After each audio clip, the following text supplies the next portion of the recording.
I'm pulling in my driveway. We all know what that means. It's time for the drive to work. Well, guess what? A special treat today, guys. I have a special carpool guest. So say hello. Hi. So who are you? I'm Greg Weisman. I'm the author of Ravnica, War of the Spark. Okay, so Greg, so today Greg's riding with me. In fact, he drove out to my house specifically to be on this podcast. So this is some dedication to be on the podcast. And we're going to talk all about the new novel, because Greg wrote a new novel. So I did. Let's start with this. Are you a Magic player? I'm not. I know that's a horrible thing to have to admit, but I'm not a gamer at all. I wrote 2 World of Warcraft novels, and I never played that either. So how did you end up writing this? Well, how did that happen? It's a little bit roundabout, but Elizabeth Schaefer was my editor on Warcraft originally, and then partway through that project, she moved to Del Rey Books. And when Del Rey was looking for an author for this, she recommended me for the gig.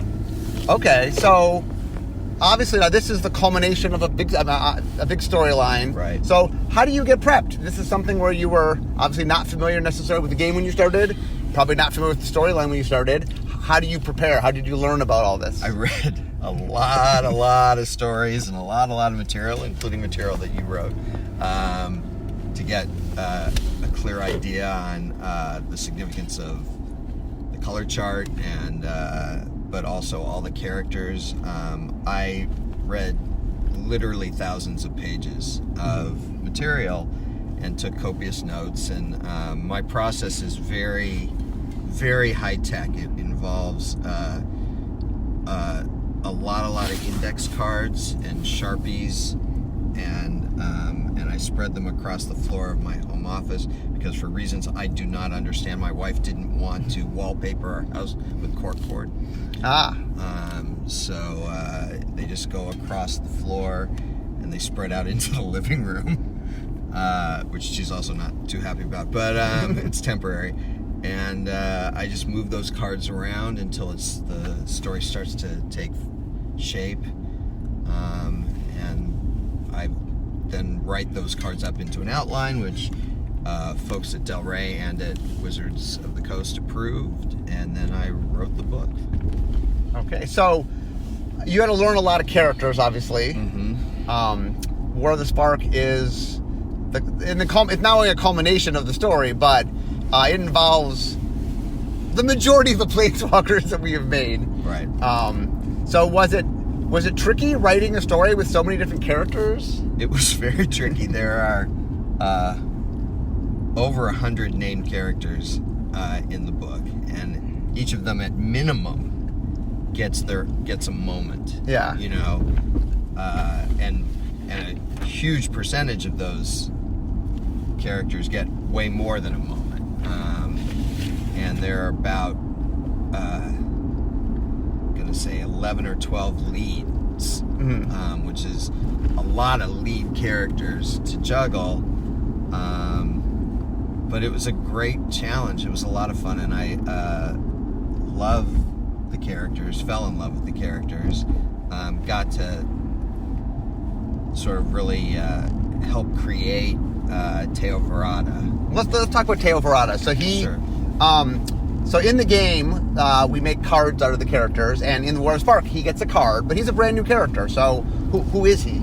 So Teo is a young shield mage acolyte from a plane called Gobakan, and Gobakan is a world where this sort of burgeoning civilization exists in a ring mm-hmm. between 2 large storms, what they call the Eastern Cloud and the Western Cloud.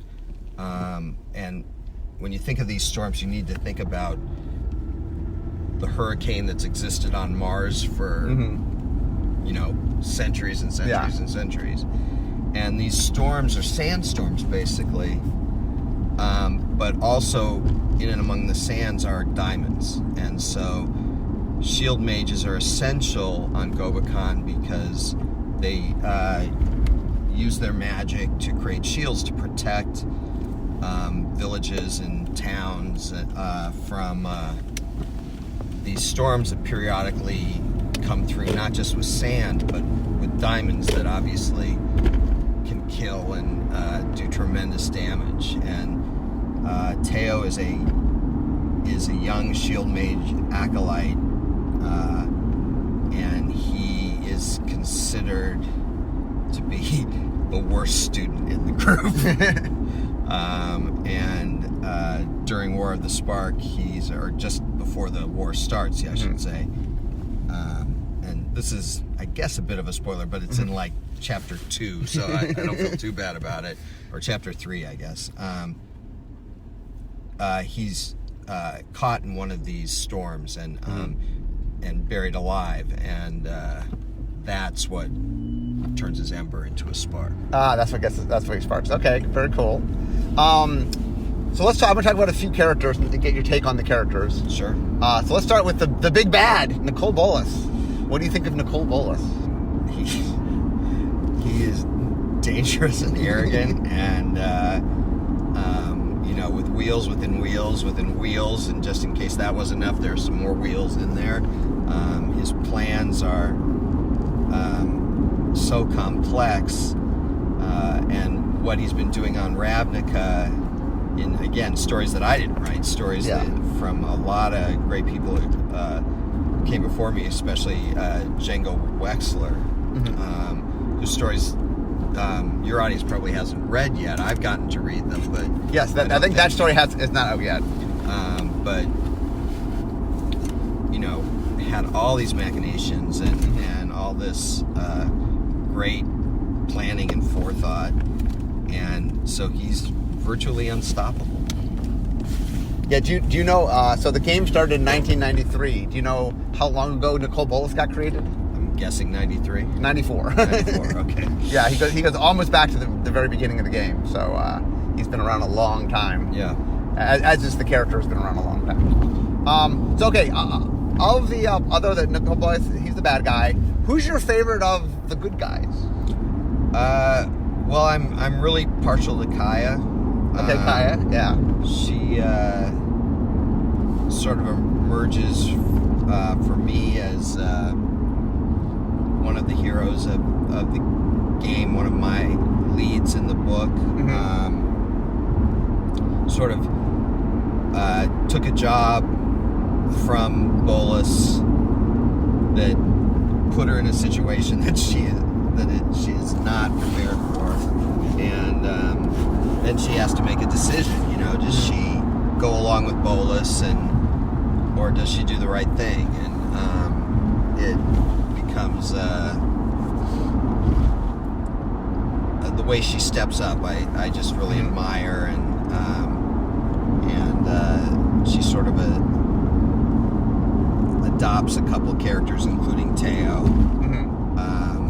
and mentors Teo, and so her growth in the book was really fun to write. Well, what's your opinion on Jace? I like Jace a lot. I mean, I really like all these characters, including the ones I'm supposed to hate. Jace is great. Coming off of what happened on Ixalan, he's really trying to be a different person in Ravnica. He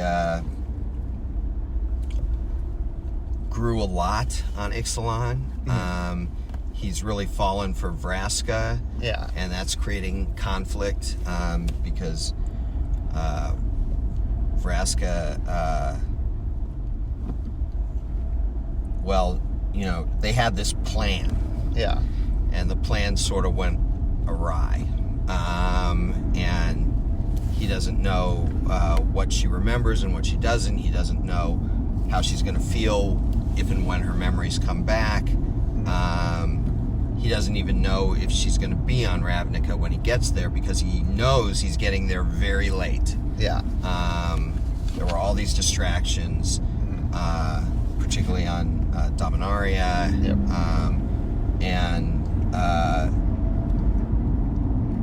and he but I like him because he's really striving to change, to be a better person, to not be particularly as passive aggressive as he's been in the past.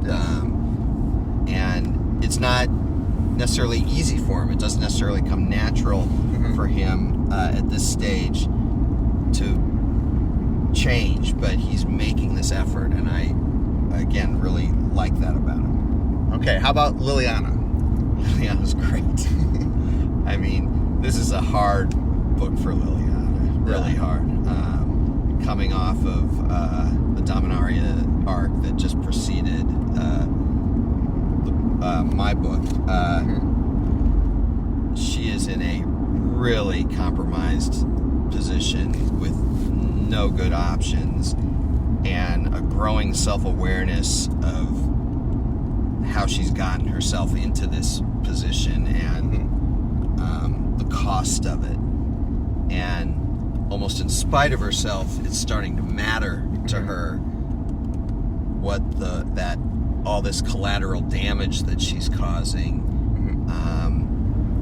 It's no longer easy for her to just sort of go, well, it's all every man for himself. It's starting to weigh on her, and yet, ultimately, she's still making the decisions that are best for her in any given moment, and that can change from moment to moment. But but this is a dark book for Liliana. Okay, how about Chandra? Chandra is also a lot of fun. She's gonna get to Ravnica and find out that Dovin Ban is there. Yeah. It's gonna really piss her off. But she's also realizing that she's gonna have to start fighting smarter. And she's got Jaya mentoring her, and she's being shepherded by Gideon and by Jace, and but is also really coming into her own, and so she is really going to step up quite a bit in this book. We mentioned Gideon. How about Gideon? Gideon is also great. Gideon is sort of really eager to take a more direct approach, that all the strategizing hasn't worked well relative to Bolus, that no matter what strategy they come up with, Bolus has got a plan B and a plan C and a plan D. Yep. And so Gideon's attitude is, I got Black Blade, I wasn't thrilled about using it, but I'm over that now, and it's time. Get me close to this guy. Find a way to get me close. But Gideon is also a hero, and there are a lot of people endangered on Ravnica because of what Bolus is up to, and so Gideon's going to step up and make sure that it's also about saving as many lives as possible. So is it tricky? I mean, like I said, you're juggling so many characters. Yeah, like I said, there are 11. I mean, all the characters you just named are all leads. There are 11, 12 leads in this book, and it's a lot. So I'm trying to think what leads have we? Is Johnny a lead? No. I mean, he's got a major role, but he's not a lead. The leads are Bolus, Teo, Kaya, Chandra, Jace, Gideon, Liliana, Ral Zarek, Vraska. That's 9. It's a test to see if you remember. Yeah. So I'm. Well, here, let me ask about Ral and Brasco, and maybe we'll go up the other two. So, okay. Ral, tell me a little bit about Ral. So, Ral has been playing catch-up in the stories that precede the book. And every step he's taken, some in concert with Nim Mizzet, some on his own, have kind of backfired. And sort of Plan Z was to activate this beacon that would bring planeswalkers to Ravnica, and he managed to activate that. And so the question is, does that backfire too, or is that going to be helpful? Is it going to end up, is having the planeswalkers all come to Ravnica going to end up being the solution to the problem? Right. And he is struggling to keep up now with being the guildmaster of Izzet and juggling all those responsibilities with also some personal issues that he's got going simultaneous to all this. Okay, Vraska? Vraska starts the book on Ixalan, determined never to go back to Ravnica. That it's not a huge spoiler to reveal. Wait, she's back in Ravnica. Yeah, that by her second chapter, she's. Well, it's funny. The two previous sets in Magic, there was Guilds of Ravnica and the Ravnica Allegiance, which leads up to this, that takes place on Ravnica, and she shows up as a card in one of them. So the audience is well aware that she's in Ravnica. Was Kaya one of the 11? You said earlier. Yeah. Okay, so we got 10 of the 11, but we'll figure out the 11. So here's a question. Something near and dear to my heart, which is the color pie. I know one of the things that we do whenever we get a new writer, someone who isn't very familiar with Magic, one of the things I've said to Nick, one of the people that deals with writers, is, look, give them this early. This is very... and I got it from him, too. Yeah. And so talk a little bit about, as a writer, about someone who... I'm interested to hear your take on the color pie as somebody extra, like, you knew nothing about this. This is kind of your introduction to Magic. Sort of a writer's take on the color pie. I think that it's a great shorthand for defining character direction. Where I found it really useful was with the guilds. In other words, trying to get my head around 10 guilds before I started. Just the fact that there were 10 of them, I'm like, oh my God, how am I going to keep them straight? And then once you get your head around the dual colors of each guild, it's like, oh, now I get it. And it actually became relatively easy for me to keep the guilds straight. As challenges went on this book, once I understood each guild's two-color schema, I'm not sure what vocabulary to use, but their philosophy, right? Suddenly that all became sort of crystal clear for me, and it was really easy to differentiate and distinguish between the guilds and make use of each one's strengths. I think all 10 guilds are featured in the book. Obviously, some more than others. Kaya's a lead, so Orzhov is big. Ral's a lead, so Izzet is big. Vraska's lead, so Golgari shows up some. Vraska's a lead, so there's some guilds that get a little more play than others, but literally every one of the 10 guilds has a featured role in this book, and I couldn't have done that without the color chart, because I couldn't have kept them straight and differentiated. So, as someone who's obviously worked with different licenses and stuff, what do you find? What was the most unique thing about Magic? The thing that you found the most interesting, as far as from an outside perspective? I'm sort of curious. The setting of Ravnica really jazzed me a lot, and I only, I've been reading some of Nikki's stories that have been coming out recently, and so I feel like I only got to scratch the surface because I'm in war mode. I'm not seeing everyday life on Ravnica. I'm seeing Ravnica under attack. But I really, guilds and the way they interact and the way the city works. We have a new character in the book named Rat, who's gateless. Okay. And for me, Teo and Rat were really essential to my gateway into the story, and I think they'll be fun for readers who love magic, but I think they'll be a great gateway characters for someone like me who's new to the IP. Teo is someone who didn't know what a planeswalker is. Right.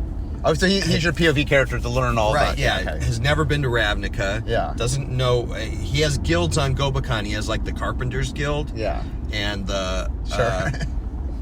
Masons Guild. Yeah. There's a point in the book where he's asked about those guilds, and he says, I think mostly they sit around drinking and complaining a lot. There's no political thing with that on his world.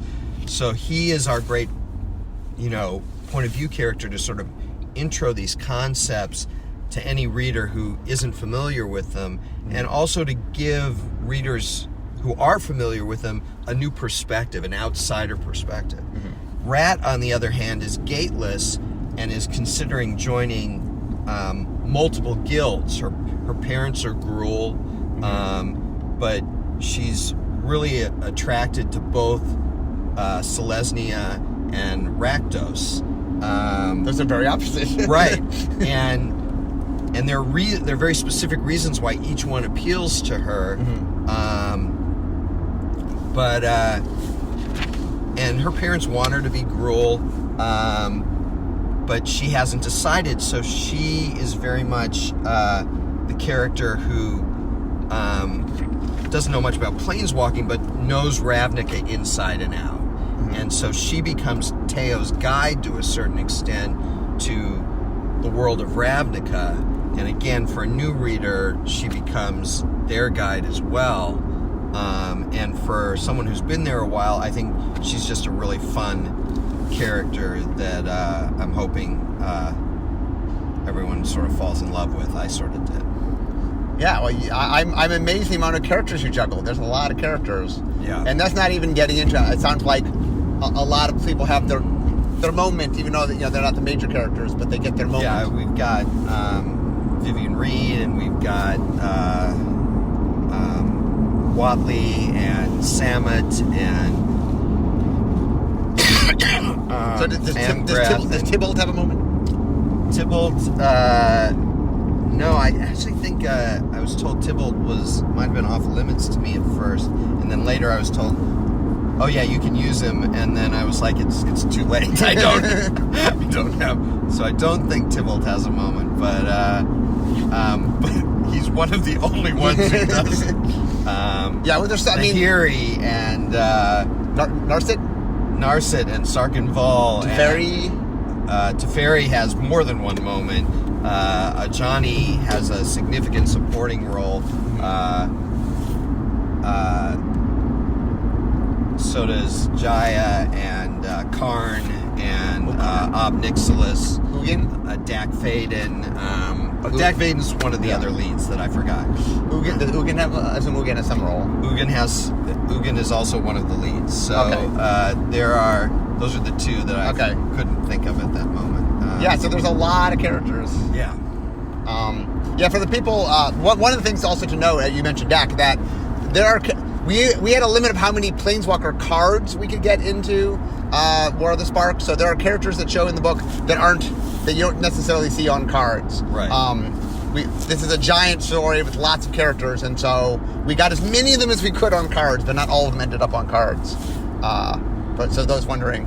The other thing I'm kind of curious about is, so if of all the characters in the book, if you were allowed to take any character and go write another book, what character are you most interested in? Well, I am writing another book. Oh, okay. Yeah. Okay. Oh, I didn't know that. Yeah. And the leads of the... Well, if I reveal who the leads are, then it's revealing who survived. Don't reveal the leads. So yeah, I guess I can't answer that question. Okay, we'll move on. I didn't. Then it would reveal that they survived Yes. the first book, and I don't think we want to do that. That's true. So here's a hint: some survive. We don't. At least 4 characters survived. At least 4 characters. I went down in the second book from 11 or 12 leads to 4. So yeah, it's funny. There's a comic out right now, and some of the characters, the comic is post this event happening. Yeah, Chandra and Tybalt. Yeah, and you see a Johnny too. Yeah. So anyway, so there's a few characters that kind of survive, but we don't want to. No spoilers here. We're right. trying to. We want you to go read the book, so we're not going to tell you any of the spoilers. So we talked about Ravnica. We talked about all the characters. How about the how magic gets used in Magic? Did you find that interesting? Yeah, that was, if anything, that was probably the most challenging part of the book, because the characters are all really pop, so they were easy to keep straight. I was worried about the guilds, but like I said, the color pie really helped me with that. I mean, a lot. The thing that became tricky for me is how specifically each character uses their magic, and making sure that I was as much as possible in continuity with how they'd used their magic before, when they were stretching themselves, that's dead easy for them. Why isn't Jace just doing this? Oh, Jace can do that? Yeah, Jace can do that. Oh, okay, well then we'll have Jace do that. Things like that. There were so many characters, and each one has such a unique way of expressing his or her magic, that became actually, ironically, my biggest challenge. I mean, I'm a guy who's written a lot of superheroes over the years, and that's, what are their superpowers? That's not usually the hard part for me. Yeah. But, the use of magic in here, with so many characters that I was learning all at once, that took a lot of focus, and a lot of help from wizards. That's what made it work. That I had all these great people at Wizards of the Coast who were, we mentioned Nick earlier, so Nick is sort of my contact, my main contact, not my only one, but my main contact at Wizards, and I'm literally emailing Nick every night. Yeah. To the point where, I work late into the night, and so he'll see the emails first thing in the morning. Yeah. And then respond. And it was getting to the point where I was like going, so am I completely annoying you? And he's like, no, keep asking. So I just, I wasn't shy about asking questions, and I wasn't shy about making sure, I wanted to get this right. Yep. So my end of this is, the creative team sits down with where I sit, and so you'll see Nick come down all the time and ask them questions, and like, okay, well, if so-and-so did this, and how, Nick would always come down to clarify, to make sure, because Nick doesn't necessarily know the answers to all the questions, and so he has to come and talk to the creative team and, find out, oh, can so-and-so do this, or what happens if this happens, and so, so you brought up an interesting point, something that I'm interested in sort of, that the Planeswalkers are in a lot of way, archetypally like superheroes. Yeah, very much so. And it's something that we often sort of say they're like fantasy superheroes, right? That they're superheroes, but their powers are magic based. Right. How do you, as someone who's written lots of superheroes, how do you find them like superheroes, and how do you find them different from superheroes? Well, the similarities, I think, are pretty obvious, and I guess kind of surface. I mean, they, if you were looking at Marvel's X-Men, which I actually haven't ever written, they're all mutants, and they all have these different powers, and how is it that this one can do this and this one can do... Well, the answer is just they're mutants. Yeah. There's no, pun intended, magic to it. I mean, they don't have to think up origins for these characters. Personal origins, sure, but not like, how did you get your powers? Well, I hit puberty. Right, yeah. And Stan Lee was tired of coming up with origins. Yeah, that's where X-Men came from. Puberty, that's a good origin. In Magic, so where does all the power theoretically come from? Whether the power is invulnerability, or the power is telepathy, or the power is necromancy, it's all coming from magic. And what that allows you to do, same for the mutants, is we don't have to focus on how or where the power came from. You focus on the character. What did they go through to get to this point? Not so much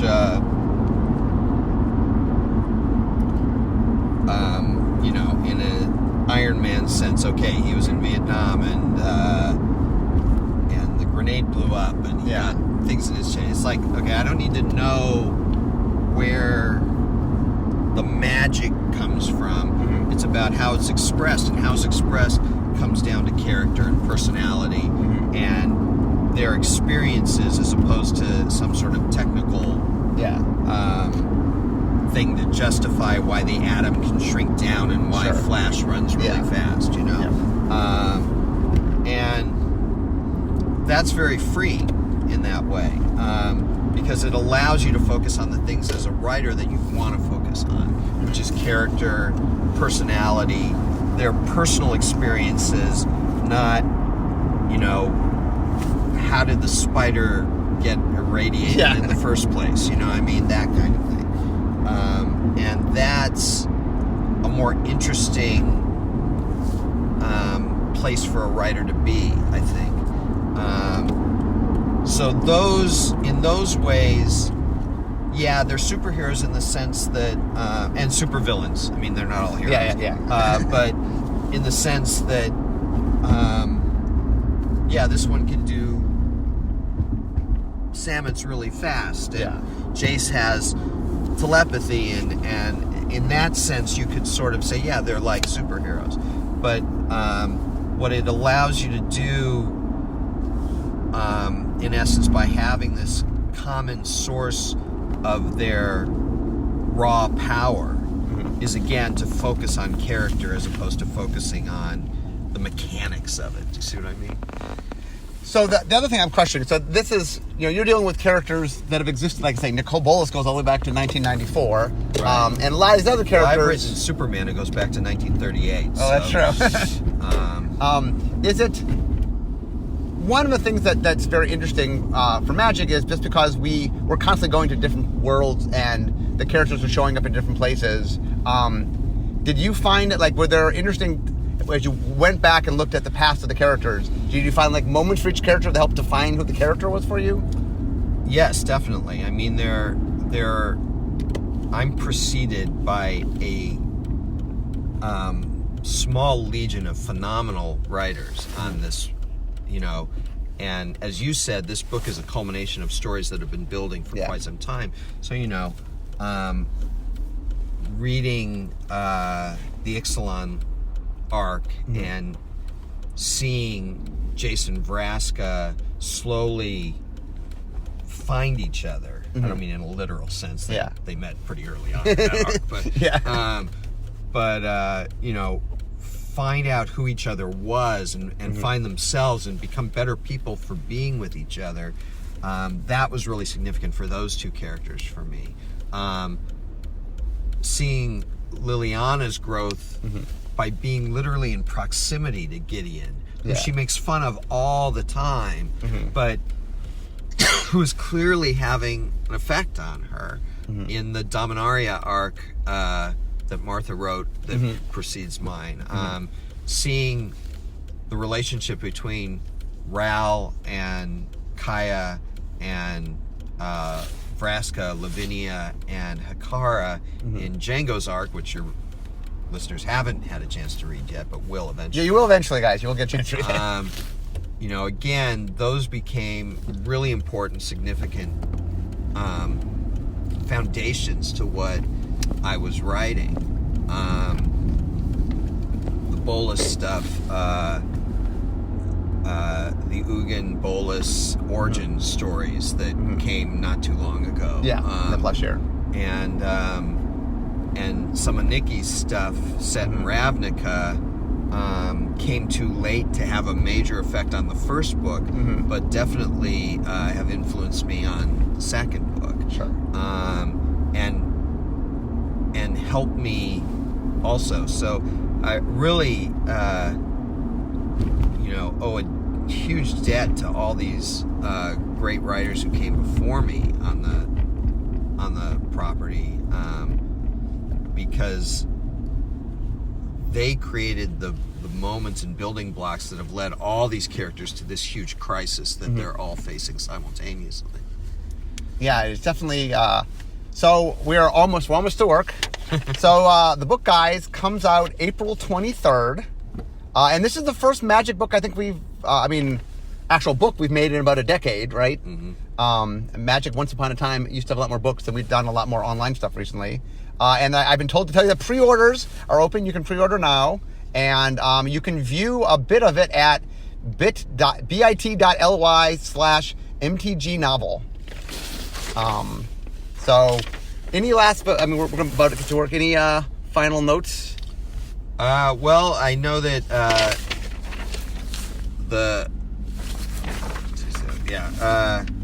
Magali, who Villeneuve, I hope I'm pronouncing that right, who did the terrific cover art on the book, and I both signed like 750 prints, and if you pre-order, you can get one of these prints for free.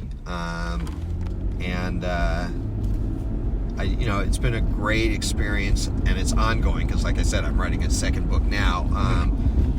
Working in this playground, it's just been a lot of fun, and so I'm grateful for the opportunity. Well, lots of fun. It's and you are the first.